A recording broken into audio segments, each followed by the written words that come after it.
dhugaa dubbachuuf gammishaan gaafan jalqaba isaa jaalladhu raajii ta'ee faarfataa ta'ee paastarii ta'ee maalii isaan beeku namummaa dhumsa argeen jaalladhe gaaf sana akkam godhee nama kan argachuu qaba baqa ka'een tiktookii isaa share fayyadamudha.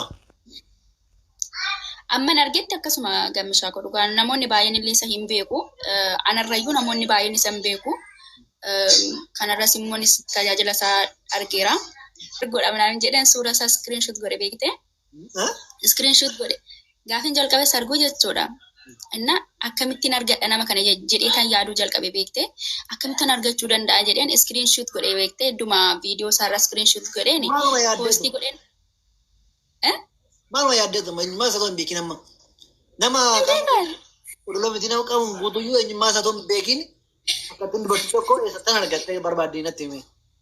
Ani beeku dhugaa yeroo sanaaf deeggaruudhumaaf beekti waanuman qaburraati nama kana nan gargaara jedhee waan yaadee fi gaafan viidiyoo isaa argu screenshot godhe beekte eessattan arga nama kana jedhee tananu gaafin barbaadu daqiiqaan turre gara bilbila cufe gara manaatti deebi yaada isaa malee homaa yaaduu dhiisuun dadhabe bakka in hojjedhu nan dhaabadheen goddanyoota tokkotti dhaqeen mucaa kana iddiin argiisuma yaada minaamin jedheen akkasumatti achumaan goddanyoon kun nama kana akkoo nan beekaa online kanarratti hin tajaajilamne maal tajaajilan jedheen garuu hin tajaajila maal akka ta'e hin beeku baadha amaaraadha isheen nam maal akka ta'e hin beeku garuu hin tajaajila nan beekaa naan jette ani garuu har'umaan argeen jedheen ka'een screenshot isaan godhe kana biraan naagaa jedhee tananu post godhannaan maal taatee naan jette ani beeku bakka waa'ee dhuma isaa yaadaa jiran jedheen sanaan booda garuu jechuudha.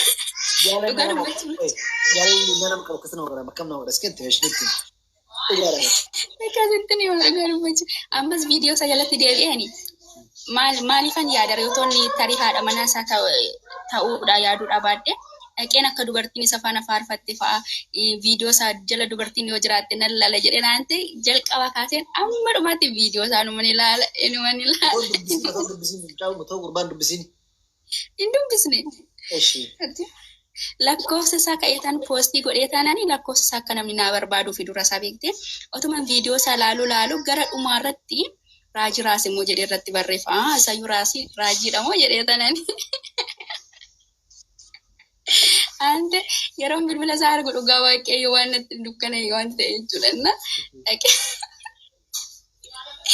dhaqeetan jechuudha bilbila isaa guutee jechuudha innaa bilbilli immoo waamtu ante lephee kun akkas rukuta. Mee dhugaa rabbii mee. Kiristoosi. Eshi. Inna amma inni loonaan jedhutti gizee sadii waamsee irratti hin cufe bakka maalan jedha yoonni kaasee. Bakka maalan jedha yoonni kaasee. Bakka wanta sammuu koo keessa jiru garuu naaf galuu dide yeroo sanaa jechuudha. Mucaan ishiin tokko mana qulqulleessiti ani hojii dhiiseen bilbilarra hin jira. Achi booddee eeloonaan jedhee gaafa eeloonaan jedhu eeloon jedhee. Eshi. Nagaan siniif haa ta'u nama waaqayyo nagaa minamne eessa daawwalti minamne Dubaay irra hin dawwaleen jedheeni bakka tajaajila irra hin jira yoo tajaajila xumuree sii dawwalanaa jedhee ishiin jedheeni. Inna yeroo inni tajaajila galee amma viidiyoo dhumsa jalan taa'uu jalqabe bakka amma kana poostii sanni godhee makee fi konkolaataa keessa taa'anii galuudhaaf jiru gara Finfinnee irra gara Wallaggaa deemanii turan tajaajila. Sanni poostii godhee ani immoo dhaqee diiwut godheen kennaa koo naaf jiraadhu naaf. Otoo dubbisiin moo otoo faana seen mugii tokko sanatti. Inaa sabni Kiristoosi. Otoo faana seen kennaa koo ittaanii nama namaatiin. Eshi. Kan ajaa'ibsa miti dubarra xiqqoo no geetaan kasan achi nama dhufee na tiktokicha argeetu achi ammas immoo intini suura isaas man screenshot godhe sana qanaabbareetaan immoo gallakkise ammas faarfannaadhaan jechuudha. Isaan godhe qoy maaliif suura koo gallakkiftaadhaan jedhe. Calliseetu maniin jedhe achi booddee amma maaliif dhaga'uu barbaade jettee mana galtee moo jedhee nyaata nyaattee minaamin lakkii nyaata minaamin eenyutu nyaata qopheessaa namni mana hin jiru namni hin jiru miti.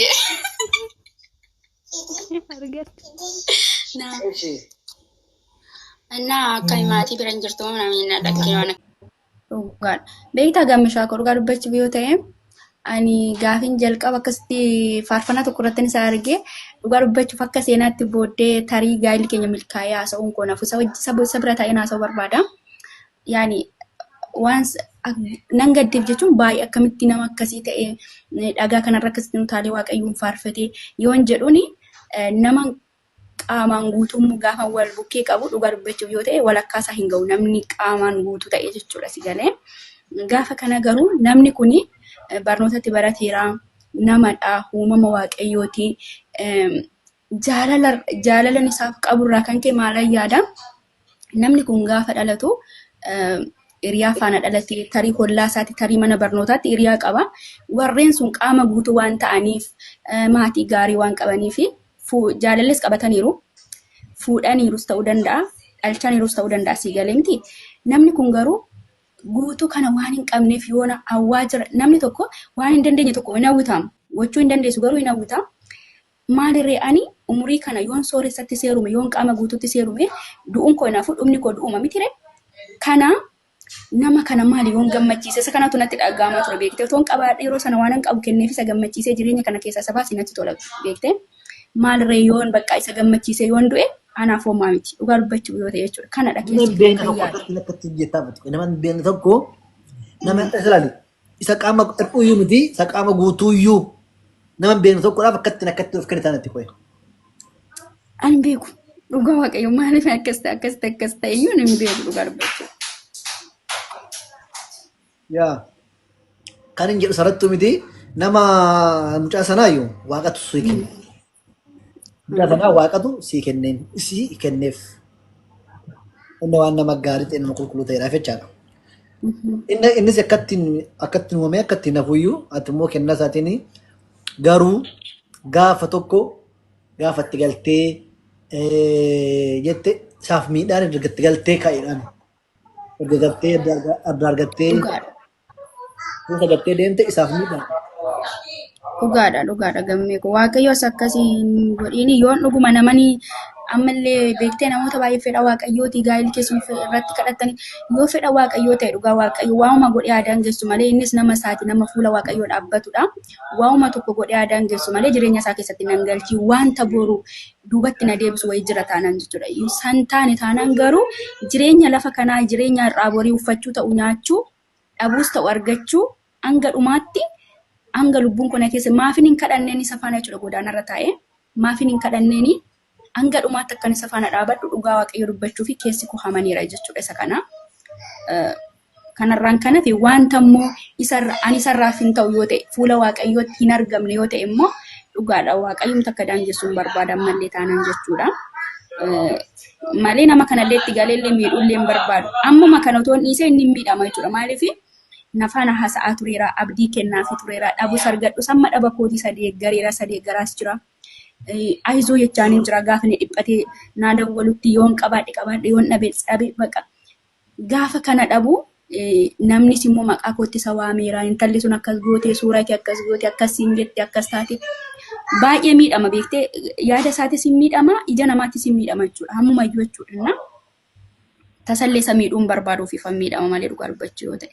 Ishiin qabeenya qabaanii qabeenya. Waaqayyo malee waan qabu. Dhugaa dubbachuu yoo ta'e in tajaajila. Kanuma bakka. Biyyi keessaati?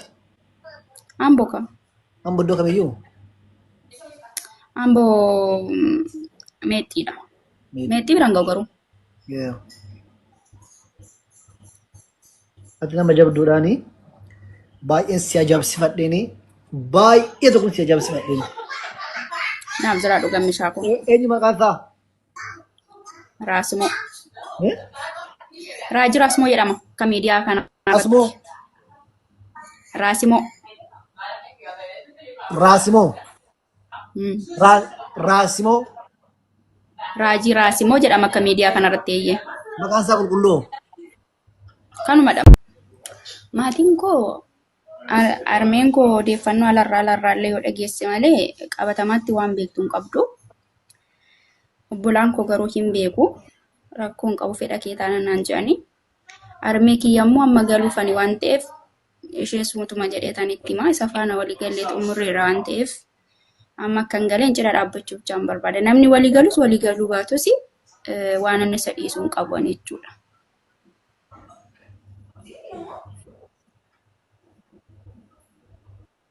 Akkasi. Baay'ee namatti tola dhugaa rabbii ati dhuguma isa dhugaa jaalatte taata namca sanaa baay'ee namatti tolanii. Eeshi maatii isaa hubeettaa maatii isaa fira isaa namni beektaani biyya isaa naannoo isaa namni beektaani. Maatii isaa yaani ani akkasumatti bilbilaan namni obboleettiiwwan isaatii dubbisee inni maazarii haadhaa fi abbaa hin qabu.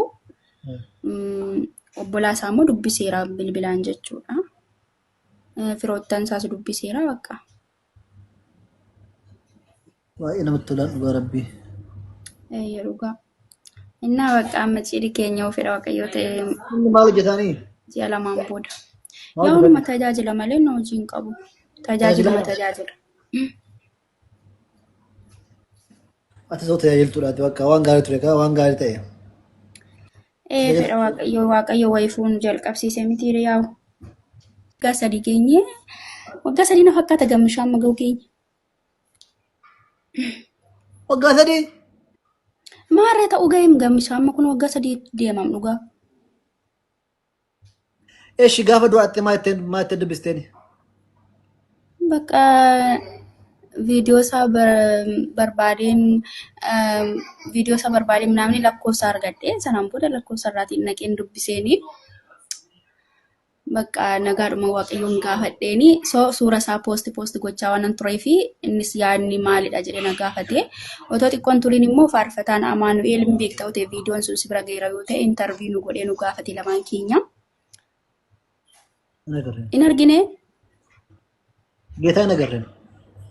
Yerichuma torbee'uma sana keessa jechuudha faarfataan Amaanu'eel intarviyu nu godhee namoota baay'ee ture dhugaa dubbachuuf gaaffii nu gaafatanii maaliif jaallattee soo nama kana immoo atis wangeela qabattee yookaan waaqayyoo si gaafata si ittiin fammasuuf yoo taate minam jedhanii isa sanas gaafatanii beellama qabanii soo anis dhugaa jaallachuu koon itti meeni innis immoo yaa gana torbeedha waan haasofne waan ta'eef yoo na jaallattes rakkoon qabu maal jedhee dubbate saamaan itti fufne bakka. Ish. Obboota namni abbaan kee namni marti jaarree.